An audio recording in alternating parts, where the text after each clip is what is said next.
Buenas tardes, estimados estudiantes. Vamos hoy a participar en esta exposición en la materia de filosofía sobre las teorías platónicas del eros o el amor en tal como se presentan en el libro del Banquete, escrito entre los años 383 y 379 a.C.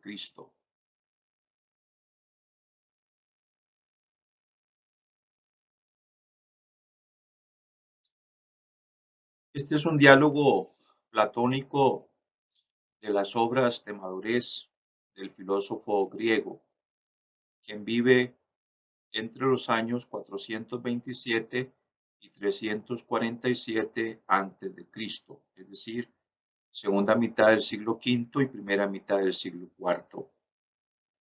Nos interesa esta obra específicamente porque en él encontramos la concepción platónica del amor. Como sabemos, pues es el tema central de nuestro seminario, Arte, Amor y Erotismo. Entendiendo el amor, tal como se presenta en la obra, como un sentimiento entre dos personas, el amante y el amado. Y este sentimiento expresa cómo el amante ayuda a su amado o a la persona amada a crecer en la práctica de la virtud moral. Es una actitud entonces que el sujeto, el amante o el que ama, busca la perfección, su propia perfección, pero acompañada o acompañado por su amante.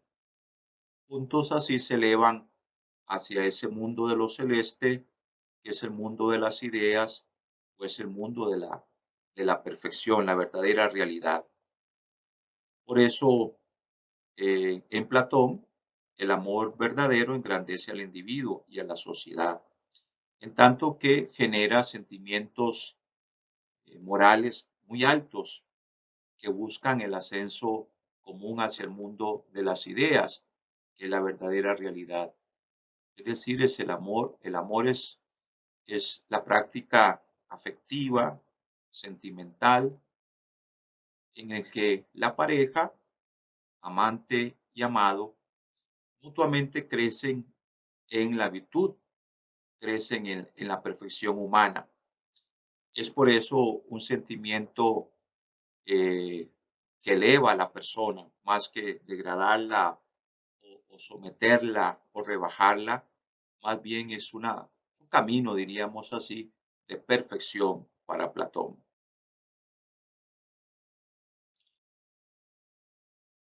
Vemos en primer lugar la estructura general del diálogo. Lo vamos a detallar más a continuación, pero en esta filmina queremos ver sobre todo la estructura general del diálogo.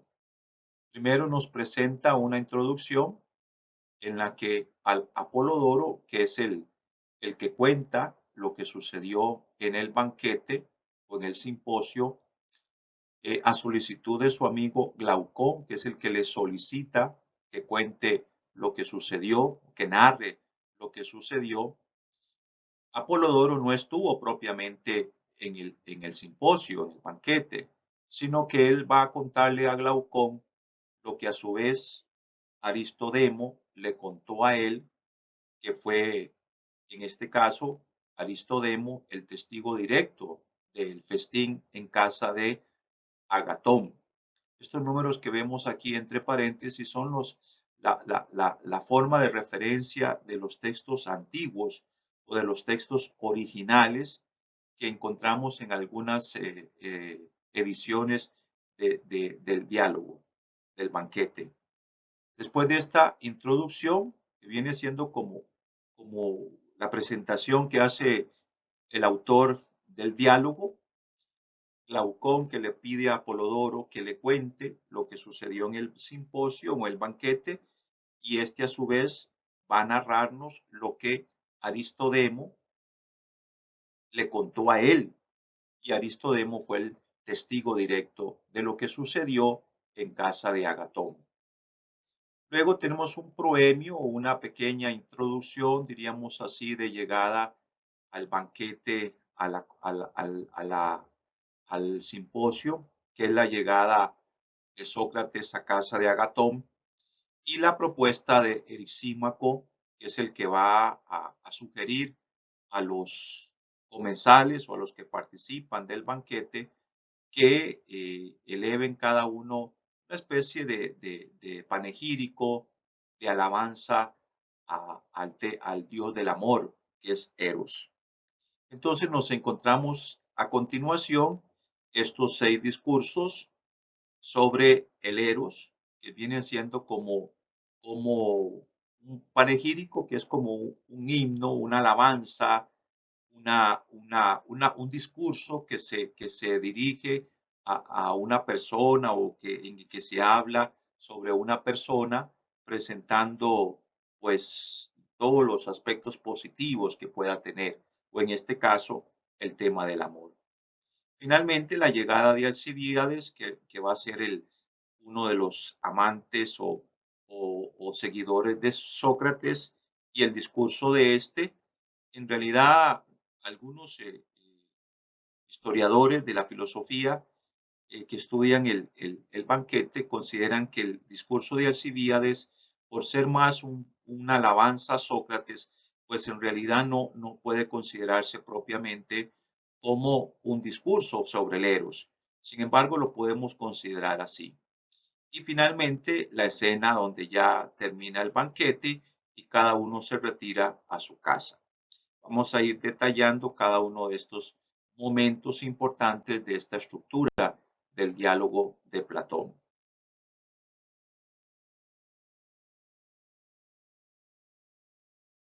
Los discursos es necesario ordenarlos tal como nos lo presenta el mismo Platón en el banquete. Primero el discurso de Fedro, que está en estos números o en estos textos. Luego el de Pausanias, a continuación el de Erxímaco, el médico, luego Aristófanes, que es el cómico, Agatón, que es el trágico, Sócrates, que va a ser el personaje principal del diálogo y el que va a expresar propiamente la opinión o la interpretación que Platón tiene sobre el tema del amor o del eros.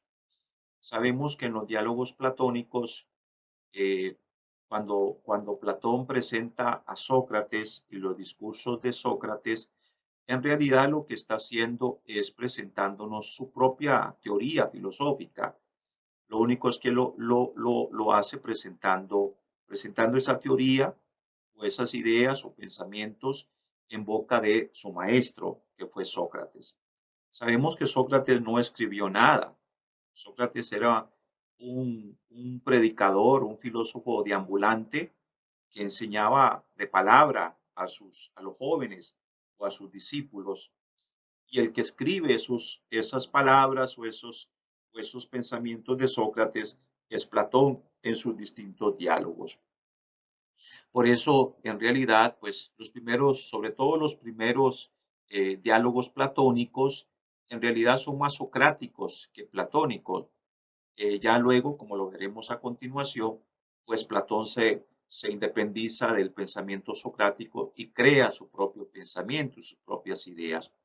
Y el último discurso, como les digo, es el de Alcibíades, que va a ser el discurso de alabanza a Sócrates, incluso con una intención muy particular. Alcibíades alaba a Sócrates como para seducirlo, para conquistarlo. Sin embargo, como lo vemos en el diálogo, Sócrates se resiste porque Alcibíades está ebrio, está tomado y por eso no acepta la propuesta que le hace. Un tema interesante en general en estos 7 discursos del banquete sobre el Eros es el aspecto dionisíaco, como lo vimos con la profesora de historia, profesora Giselle Marín. Dionisios en el mundo antiguo es el dios del desorden, el dios del vino, para los latinos Baco, es el dios de la fiesta, es el dios de la libertad. Entonces, en el banquete, ustedes ven al principio del mismo cómo se presentan unos flautistas llenos de alegría, llenos de gozo, ¿verdad? Porque el simposio se va a realizar en el marco de ese culto a Dionisios, aunque por la propuesta de los distintos personajes del mismo, al final sacan a los flautistas o a los que entonaban himnos y cánticos a Dionisios para que el discurso o los discursos sobre Eros fueran como más serios, más formales. Porque si todos se embriagaban y todos se emborrachaban, pues no iban a ser coherentes en lo que iban a decir o en lo que iban diciendo. Pues al final, pues el texto se presenta de una forma muy ordenada, donde uno por uno van expresando sus ideas sobre el tema del eros o del amor, y hasta el final, con la llegada de Alcibíades, es que ya todo se desordena y ya todo se...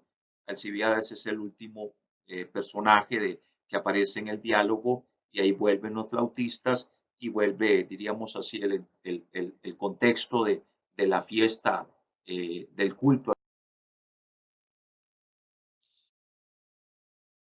Hechos históricos en relación con el diálogo. Como ya lo mencionamos, pues en el diálogo intervienen distintos personajes que son amigos de Sócrates y que son utilizados por Platón como exponentes de diversas interpretaciones sobre lo erótico o sobre el amor. Cada personaje, dependiendo de su oficio, de su profesión, va a expresar entonces su propia visión sobre el eros. Y ahí, pues, leyendo el texto, nos damos cuenta cómo cada uno, por ejemplo, el que es el médico, el comediante o el trágico, nos dan distintos enfoques, como lo vamos a ver en cada uno de esos discursos. La ocasión la brinda una cena, como dijimos, en honor a los dioses en casa del poeta trágico Agatón, como lo tenemos. Agatón es del siglo quinto, perdón, antes de Cristo. Entonces, es un discurso que viene de antes. Apolodoro lo que está haciendo es presentándonos lo que sucedió algunos años atrás, ¿verdad? Con motivo de haber obtenido un premio por una de sus tragedias. Es decir, lo que el banquete presenta es ese momento donde Agatón, que es el anfitrión, invita a Sócrates y algunos amigos intelectuales de su época a participar en esa fiesta, diríamos así, porque obtuvo pues un premio importante entonces, ¿verdad?, en la sociedad ateniense con motivo de una poesía trágica que había escrito. Los hechos son narrados, como ya dijimos, por Apolodoro en el año 400 antes de Cristo y a solicitud de Glaucón, su amigo, como lo acabamos de mencionar. Entonces, el banquete sucedió históricamente, por decirlo de alguna manera, según Platón, en el año 416 a.C., pero Apolodoro se los narra a Glaucón, que se los solicita en el año 400, es decir, 16 años después. Apolodoro, a su vez, los había recibido de Aristodemo, que fue el compañero de Sócrates y que a su vez estuvo ahí en el banquete. Y Platón, como ya lo dijimos, lo describe, estos hechos que sucedieron en la obra escrita aproximadamente, en esto no hay mucha precisión histórica, pero entre los especialistas que tienen más información sobre las obras de Platón, se nos proponen estos años, es decir, en la época de madurez del filósofo griego, el maestro de la academia.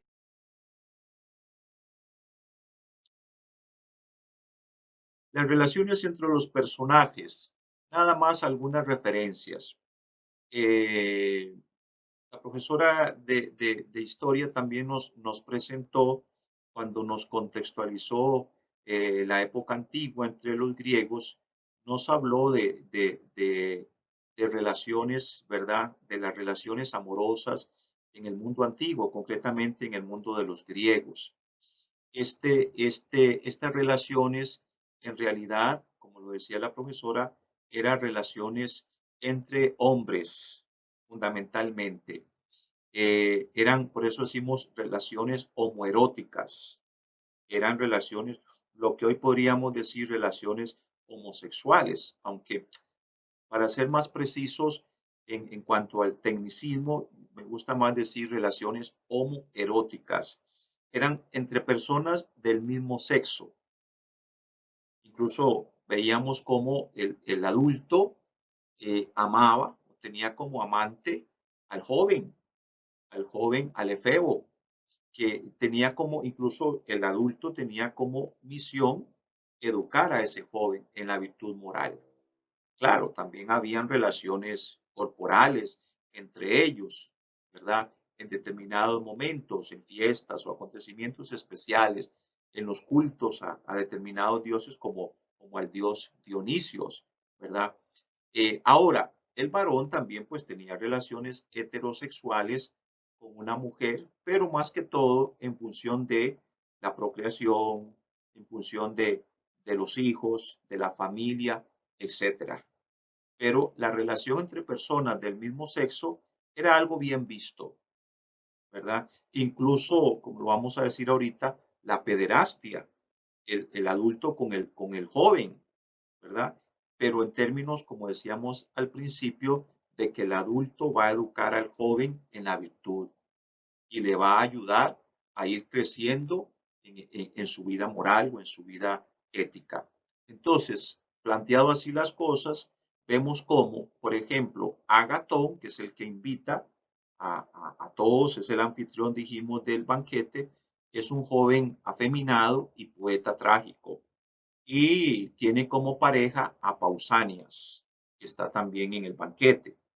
Fedro, que es un amigo muy cercano de Sócrates, es amigo de Erixímaco, que es médico, y nos va a presentar, como vamos a ver, el amor como medicina. Y finalmente decíamos Sócrates y Alcibíades. Alcibíades, que es el admirador de Sócrates, pero que el problema es que llega al banquete ebrio y por eso Sócrates pues no lo permite en ese sentido.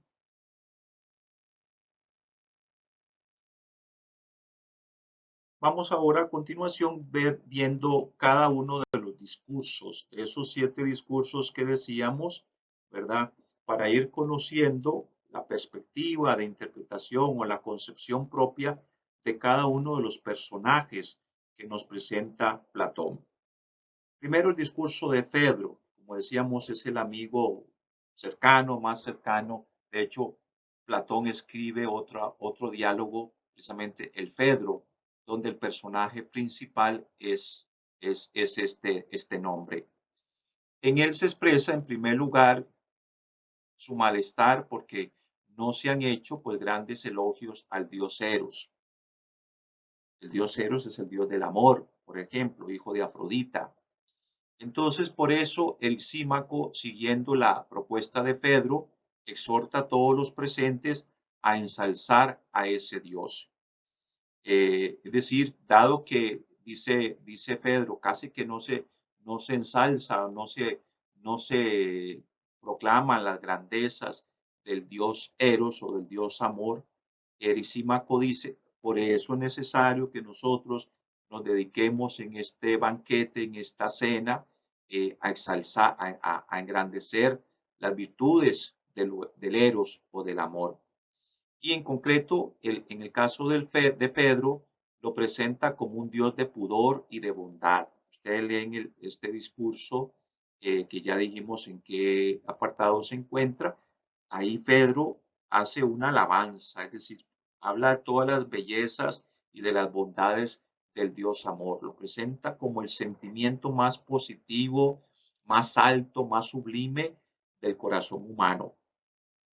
Es decir, el que ama, el que vive en el amor es el hombre perfecto, es la persona feliz, es la que hace el bien a los demás, porque el eros, eso es, el amor es lo más sublime en la vida humana. En cambio, yo diría que es una conclusión, el odio, la venganza, el egoísmo, en ese sentido, degrada al ser humano, lo empobrece, lo denigra, etcétera. O sea, son como dos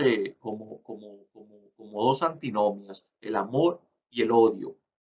El amor es lo que nos eleva, el odio es lo que nos rebaja. Entonces, por eso la guerra, la venganza, es destrucción y es muerte. El amor es vida, el amor es perfección, es lo que nos quiere decir este discurso de Fedro.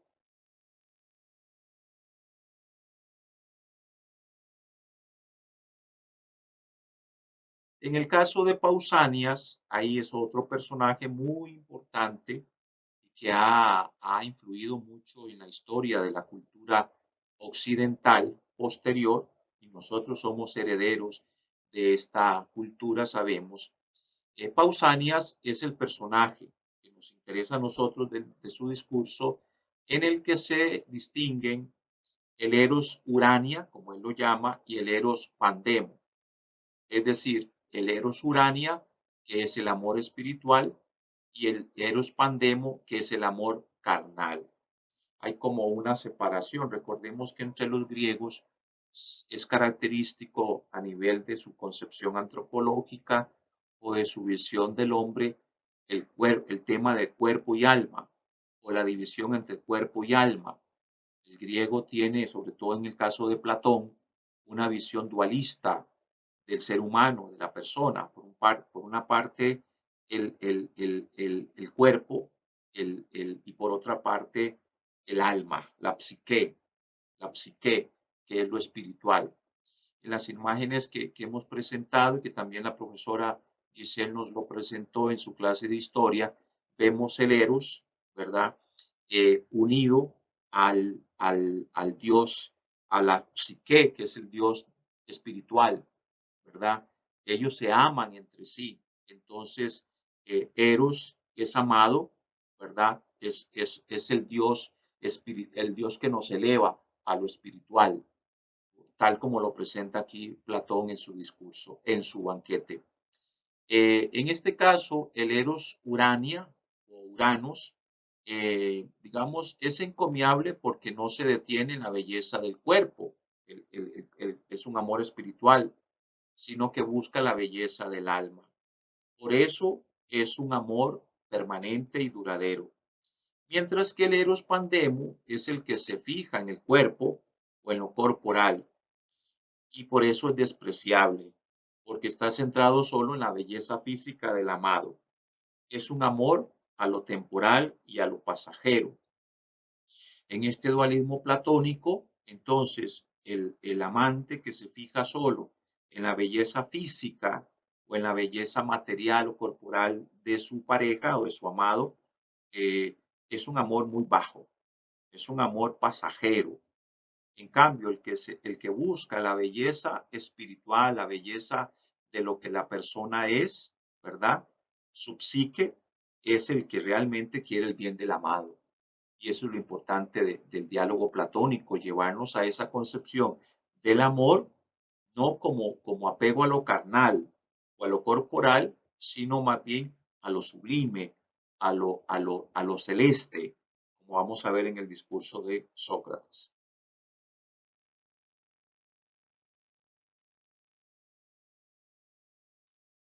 Aquí tenemos una imagen interesante de esa relación homoerótica que decíamos, si nos fijamos, entre el adulto que ama al joven o al efebo, como sinónimo de amor y virtud. El adulto, que es el de barba, como decía la profesora, una vez que el joven empezara ya a tener barba, tenía que romper su relación con el adulto, con su amante, porque ya se convertía él a su vez en un adulto. Mientras fuera lampiño, decimos nosotros, él podía tener como pareja a un adulto. Entonces, esto es una representación diríamos así, del eros como virtud, porque ¿qué es lo que está haciendo el adulto, el hombre, ¿verdad? El varón, educando en la virtud filosófica al joven. Entonces, en este caso, es encomiable, según este discurso, el amante que busca solo hacer crecer en la virtud a su joven amado, al efebo.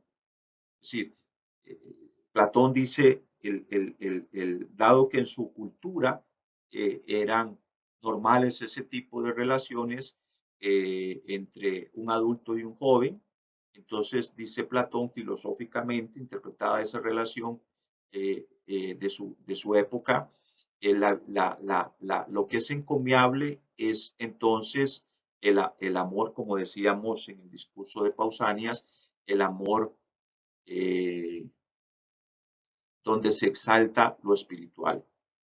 Entonces, esto expresa una exaltación de la pederastia o la relación entre un adulto y un joven como práctica ético-pedagógica. Es para educar. El adulto es un pedagogo que ayuda entonces al joven a crecer en la virtud moral. El amante así busca la educación moral del joven amado. Y recuerden que esto es un homoerotismo, un amor entre personas del mismo sexo.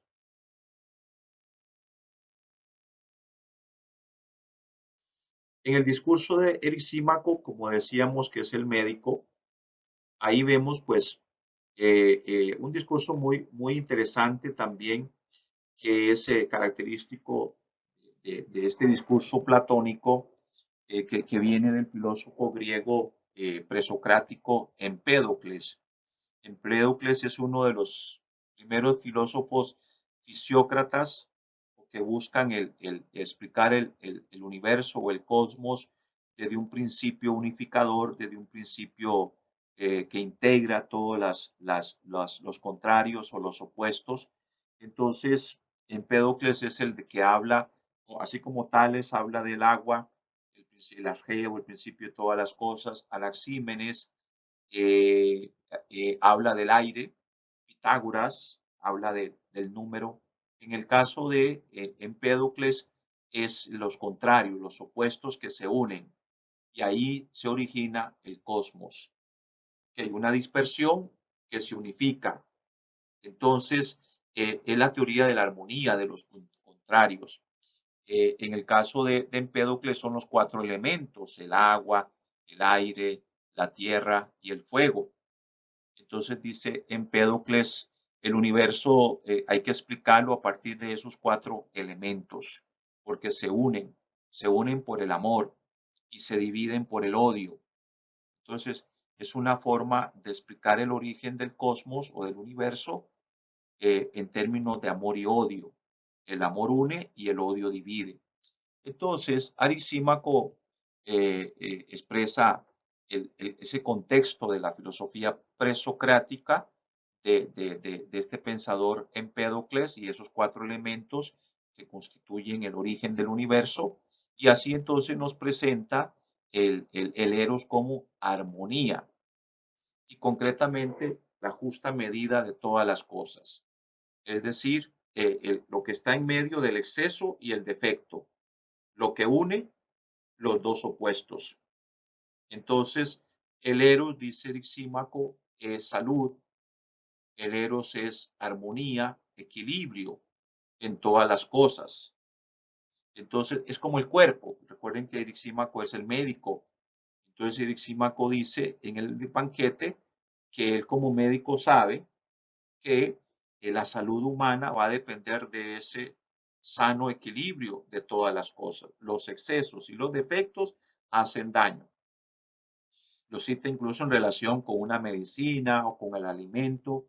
Si tomamos demasiado, nos hacemos daño. O si comemos demasiado, si comemos poco, igual nos hacemos. Entonces, el equilibrio, la armonía es fuente de salud. De la misma manera, eso es el amor, es el orden o el equilibrio en todas las cosas. Entonces, ahí nace el universo. El universo es la justa medida de todas las cosas. Esta concepción que vemos como Platón ya la manejaba, la va a asumir Aristóteles en sus obras de ética, sobre todo en la Ética Nicómaco, cuando Aristóteles dice que el bien es precisamente la justa medida de todas las cosas, es el equilibrio, es la armonía, en otras palabras. Evitar entonces a nivel moral el defecto o la ausencia o el vacío o el exceso, justa medida de todas las cosas. ¿Okay? Esto es lo que nos enseña este discurso de Lisímaco. Vamos ahora al de Aristófanes. El de Aristófanes, pues es un discurso, recuerden que Aristófanes es un comediante, ¿verdad? Participaba, es un personaje histórico en la época de Platón. Escribe comedias en la antigua Grecia. Entonces, en este caso, lo que nos interesa resaltar, ahí ustedes en el discurso tienen distintos aspectos importantes de este comediante que nos presenta Platón, pero a mí me interesa en este caso este mito de Andrógino, que va a ser muy importante para entender también el banquete de Platón, casi que es una forma de identificarlo. Hablar del banquete es hablar de este mito de andrógino, es decir, la unión entre lo femenino y lo masculino. Ahí tienen la descripción de cómo los dioses en un principio entonces crearon un hombre, un ser humano esférico, redondo, en otras palabras. Pero de ahí ese hombre tenía 4 pies y 4 manos. Era esférico y daba tumbos y tumbos, ¿verdad? Entonces los dioses, viendo lo torpe que era aquella criatura o aquel ser que habían creado, lo rompen o lo dividen. Entonces, en este mito se nos presenta el Eros como la unión, ¿okay? Con lo que es semejante. Aquí se justifica entonces el homoerotismo, hombre con hombre y mujer con mujer. ¿Por qué? Porque el Eros es el que se encarga de unir a los que son semejantes entre sí. Es la totalidad del ser que se busca en la relación erótica. El concepto que nosotros conocemos en nuestra cultura, la media naranja. Amo a mi media naranja, es decir, ella es o él es mi otra parte o la parte que me falta, que necesito. Ahí ese es el mito de andrógino. Entonces, es una forma de explicar cómo, desde el punto de vista filosófico, por lo tanto, se justifica filosóficamente ese amor entre personas del mismo sexo, porque tienen que ser del mismo sexo, de manera que el uno complementa al otro. Y eso está en el discurso de Aristófanes, como ustedes lo pueden ver en el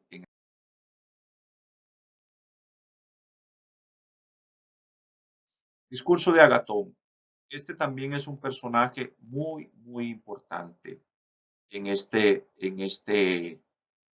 diálogo platónico. Es también expresión de, digamos así, el pensamiento de madurez de Platón, pero en términos dialécticos o en términos de diálogo, como lo vamos a ver aquí en la filmina. En el caso de Agatón, recuerde que Agatón es el anfitrión, es un trágico, es el que invita al banquete, al simposio, es el que está agradeciendo a los dioses por haber obtenido una victoria, ¿cierto? En una de sus tragedias. Entonces, para Agatón, las características de Eros son la felicidad, la belleza, la juventud, la delicadeza, habita entre flores, templanza. Recuerden que es un joven afeminado y entonces él ve en el amor o en el Eros la suavidad, la delicadeza, la exaltación de la belleza. ¿Ven? El Eros es el inspirador de la poesía y del arte.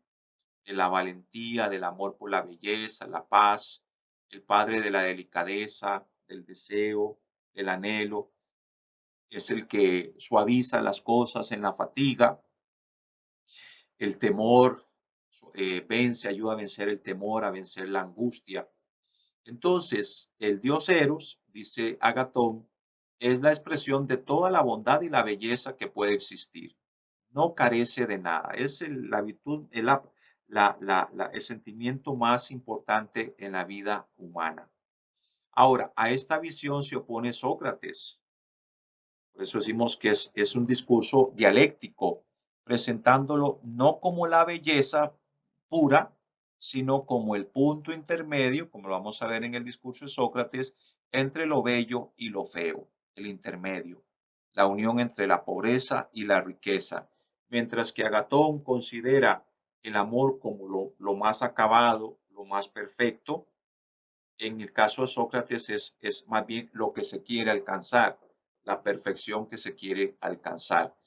Pero es interesante resaltarlo, entonces, como para Agatón o este personaje platónico, también el amor es inspirador de la poesía, del arte, de la delicadeza, del amor por lo bello, de la paz, del sentimiento, de la afectividad, de la sensibilidad.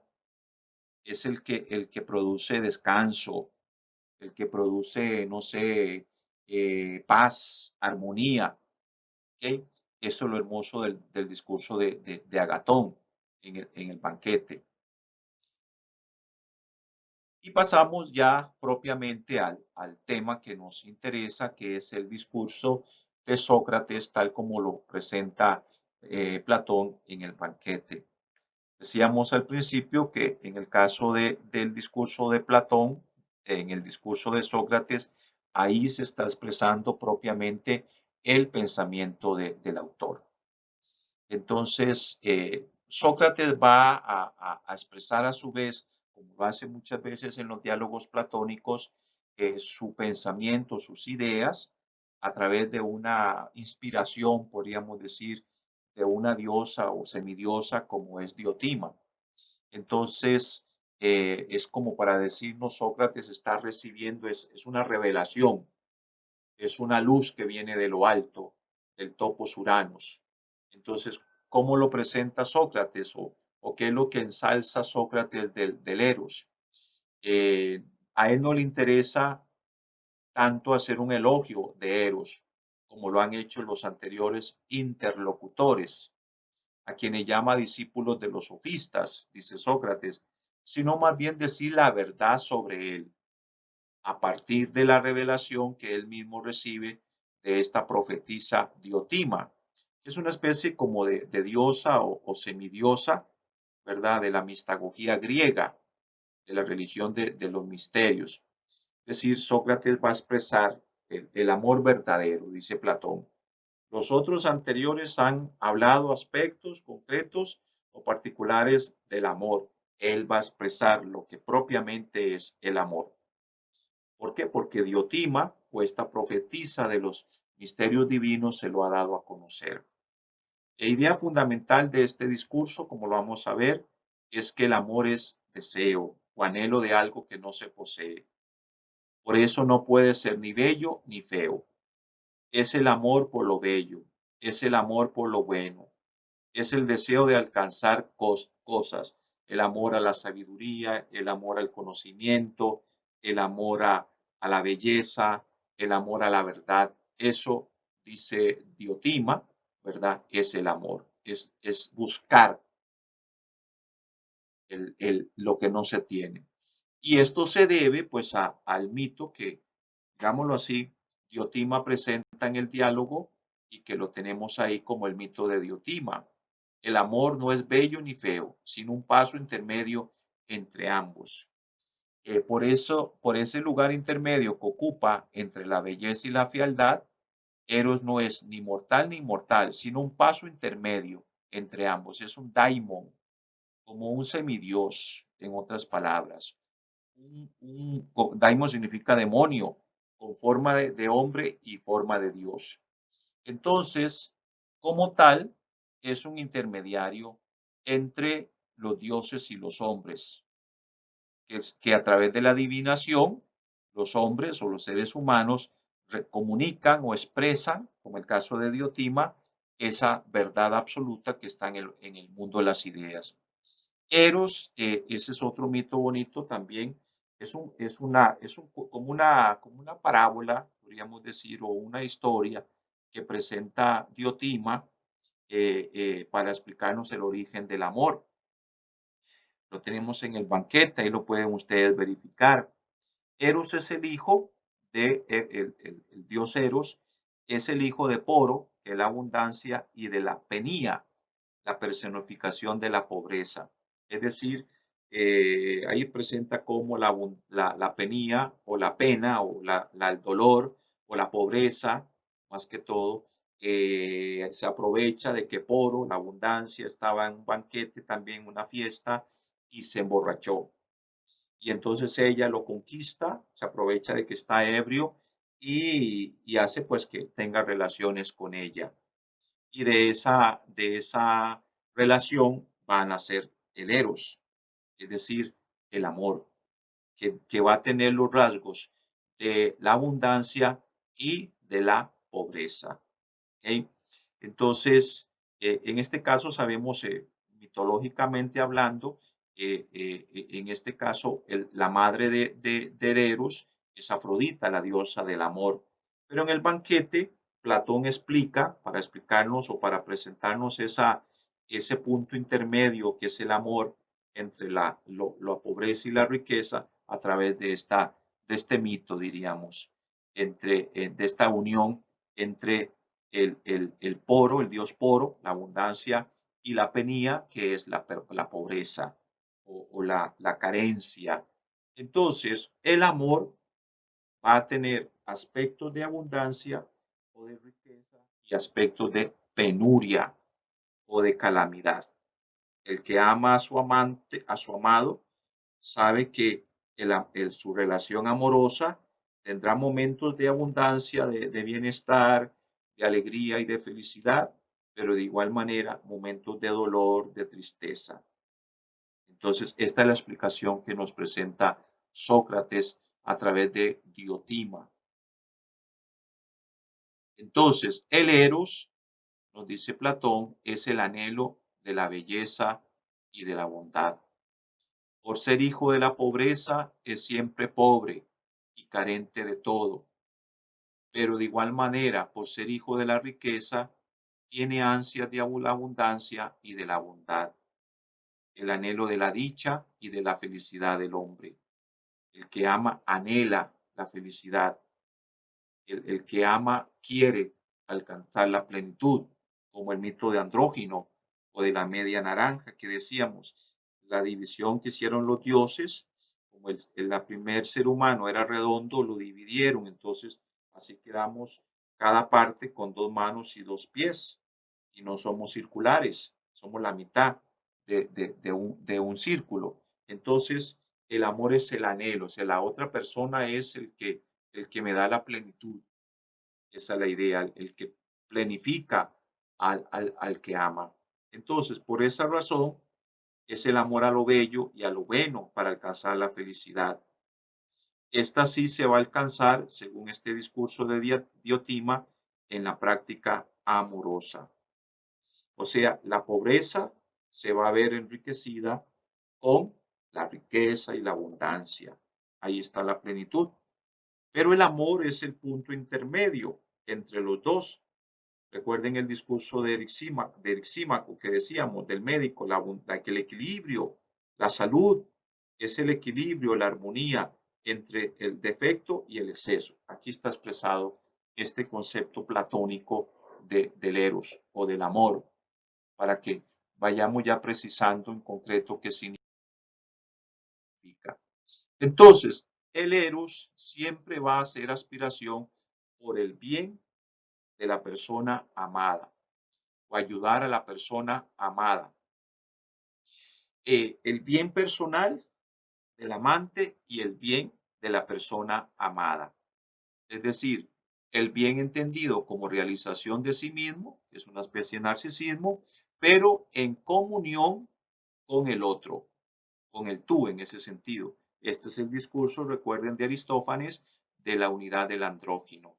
Es decir, en el amor o en el eros, dice Platón, entonces los amantes se complementan el uno al otro. El que ama enriquece al amado y el amado a su vez enriquece al que lo ama. Es decir, amar entonces es hacer el bien. Amar es ayudar al otro. O sea, no es solo buscar mi propia felicidad, no es un narcisismo, sino que es a través de ese sentimiento sublime de lo erótico, ayudo a la otra persona o al sujeto amado a alcanzar también su felicidad, casi como el proverbio, el refrán es, castellano que conocemos, no te preguntes si eres feliz, pregúntate si son felices los que viven contigo. Entonces, el verdadero amante es aquel que no se preocupa solo de su propia felicidad, sino de la felicidad de la persona amada. Eso es lo que nos quiere decir Diotima en este mito. Entonces, Eros e inmortalidad, estos ya son elementos que se deducen del discurso de Diotima y de las ideas de Sócrates. El amor consiste en el deseo de poseer el bien para siempre. Es plenitud, es perfección, es felicidad. Por eso es el anhelo por la inmortalidad, entendida como creación o procreación de lo bello. A través del amor conocemos la verdad, la belleza, la unidad, el equilibrio, la armonía, y eso perfecciona o hace feliz al ser humano.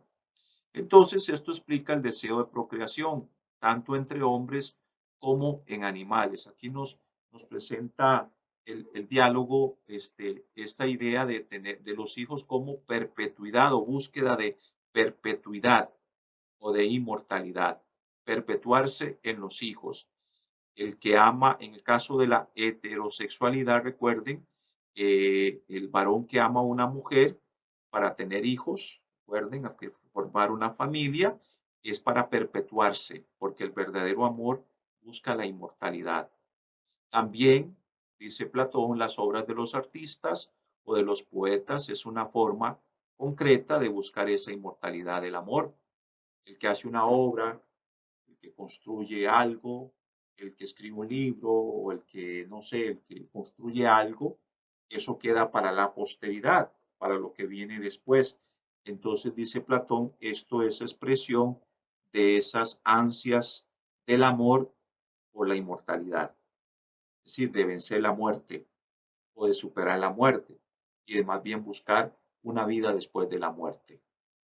Y a través de los hijos, a través de una obra de arte, de algo que hacemos, pues nos perpetuamos en otras palabras. Y ya vamos terminando, entonces ya a partir de este, digamos así, mito de Diotima y de lo que se nos ha dicho sobre la abundancia, el amor como hijo, o Eros como hijo de la riqueza y la pobreza, entonces ahora ya se nos presenta, diríamos así, la concepción propiamente platónica del amor, que va a ser un equilibrio entre la belleza corporal y la belleza espiritual. Por ejemplo, dice el discurso, ¿verdad? Dice el banquete, los cuerpos bellos masculinos son una primera forma de belleza en las que el alma humana busca complacerse.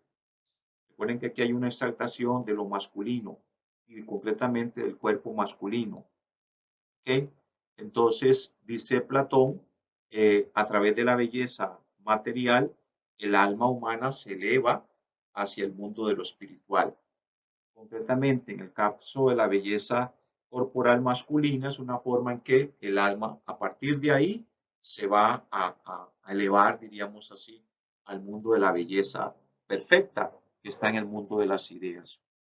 Entonces, pero el cuerpo va a ser solo como un punto de partida, como un trampolín. A partir de ahí nos elevamos a la belleza verdadera que está en el mundo de las ideas. Es una belleza espiritual, como el conocimiento de la verdad. Entonces, es una especie de proceso de abstracción, diría Aristóteles, o de generalización. Una vez que contemplamos o percibimos un cuerpo bello y otro cuerpo bello y otro cuerpo bello, de ahí nos elevamos al concepto o a la idea de belleza pura o belleza perfecta, que no existe en la realidad concreta, porque recuerden que el mundo material para Platón, según el mito de las cavernas de la República de Platón, es el mundo de las sombras, es el mundo de la apariencia. El mundo verdadero está más allá de lo material, está en el mundo de lo espiritual.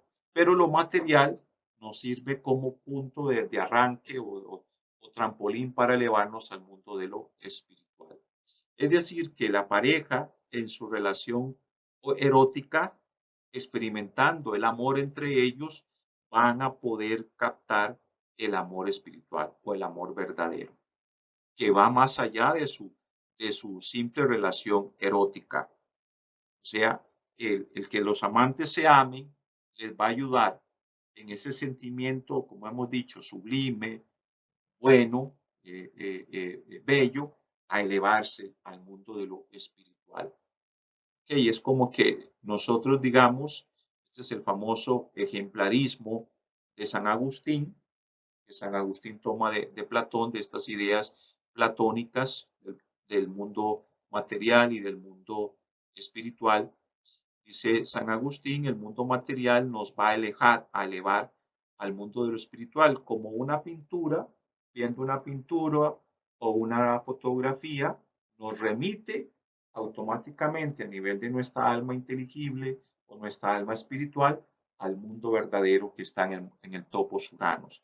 Entonces, los amantes, el amor erótico es un amor espiritual, porque les va a permitir a los que se aman el conocimiento del verdadero amor. Entonces, el amante desea contemplar la idea del bien para modelarse a sí mismo desde ella, es decir, llegar a ser un hombre perfecto. Entonces, ese amante es la contemplación de esa belleza pura, es la realización del sujeto desde el modo ideal que existe en el topos Uranus. El que ama expresa ese anhelo que lleva en su interior de engendrarse en lo bello, dice Goethe en La Paideia. Es un libro sobre la cultura griega. Entonces, siguiendo esta idea platónica del amor, dice Goethe, el amor es el que nos hace nacer en lo bello. Por esa razón, aunque se inicia en la belleza del cuerpo físico masculino, termina en la belleza del alma. Nos eleva a esa belleza del alma. Y aquí el discurso sigue en ese sentido hacia el mundo de lo espiritual. Entonces, el eros es el anhelo no de las cosas bellas, sino de la belleza en sí misma, en tanto que él permite alcanzar esa belleza. En las cosas o los individuos bellos, busca alcanzar la contemplación de esa belleza en sí misma. Esto se da a través de un proceso de ascenso de contemplación de las cosas bellas a la belleza pura, que está en el mundo de las ideas.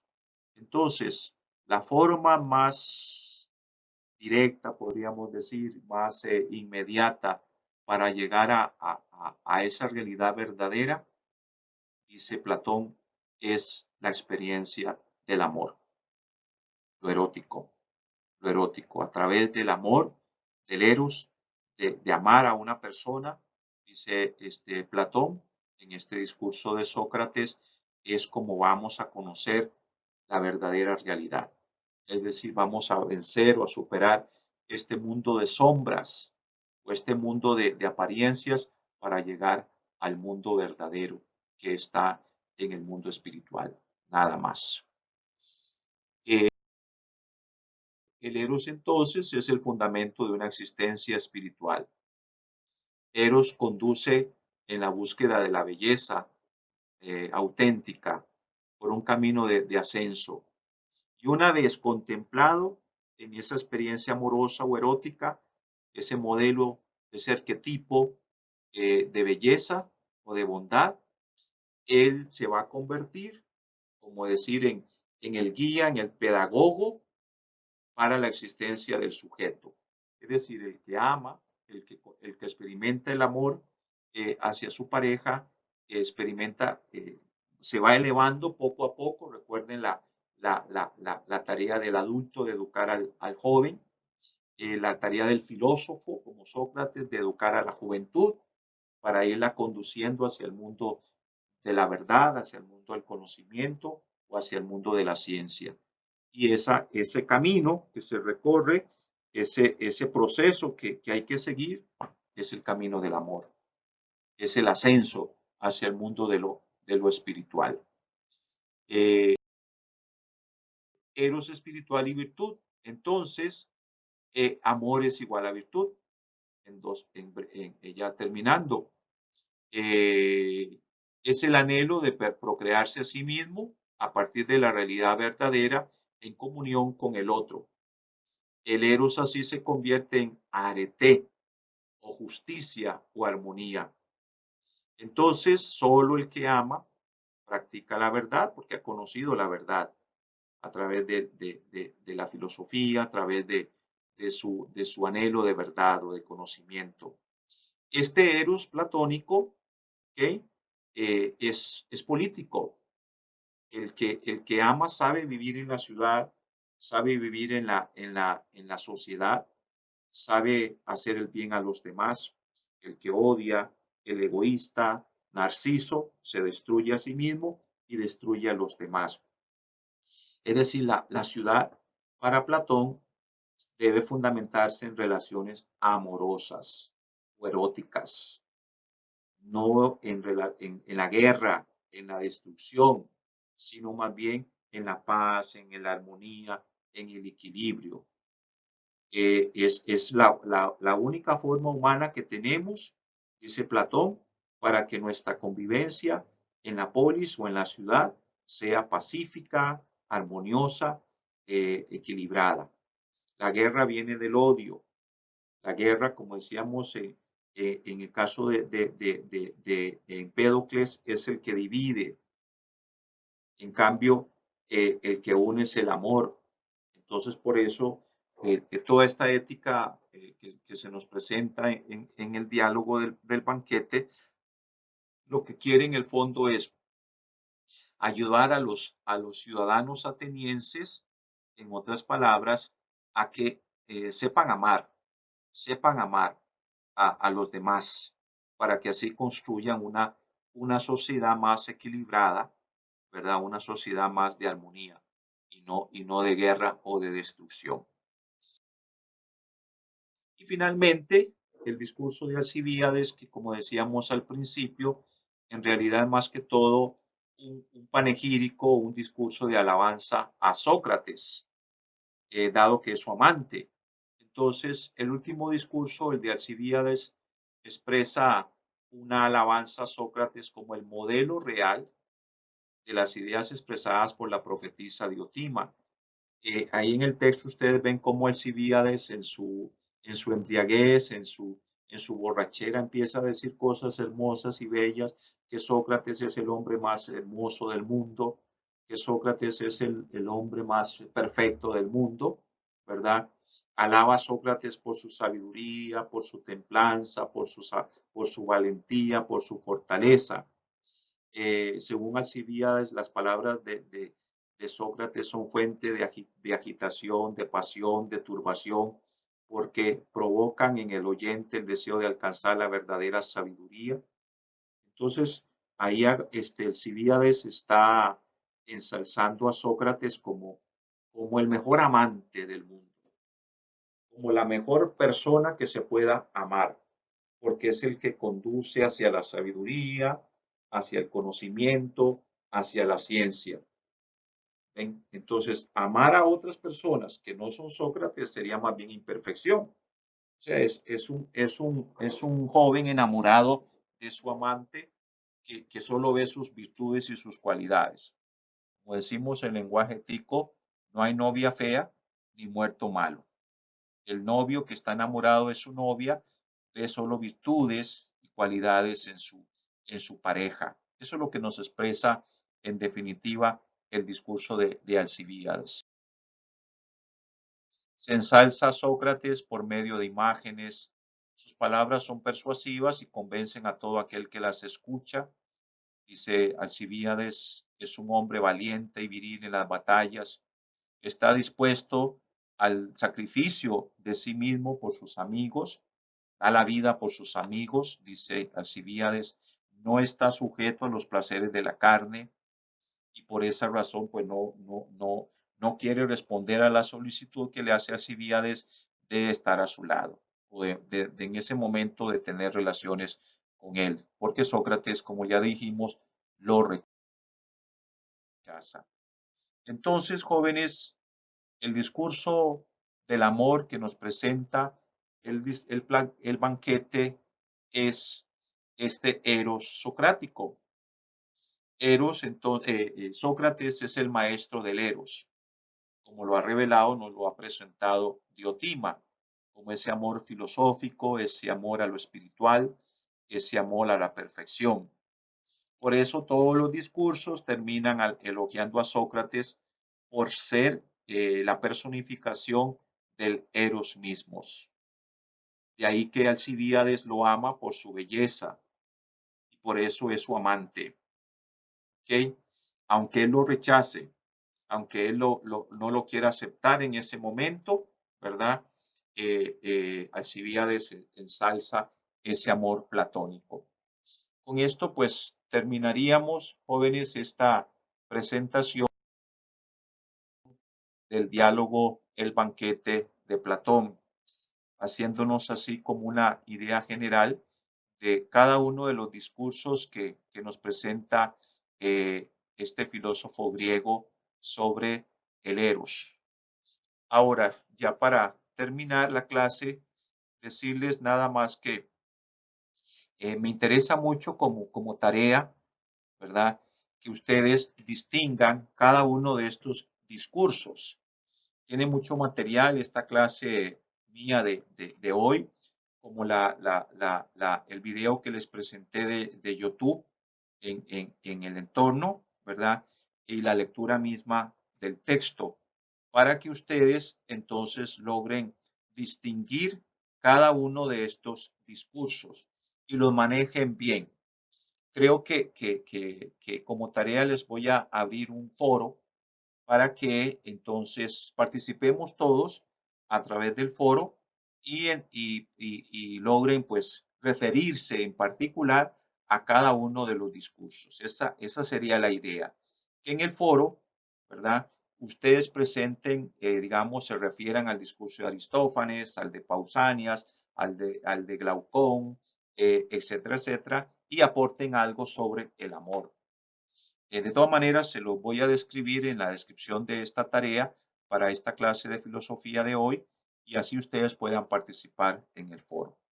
Agradecerles la atención prestada y espero pues que haya servido de riqueza en cuanto al análisis y al conocimiento de este diálogo platónico tan importante para el conocimiento del pensamiento antiguo, concretamente del pensamiento filosófico sobre el tema del amor o de lo erótico.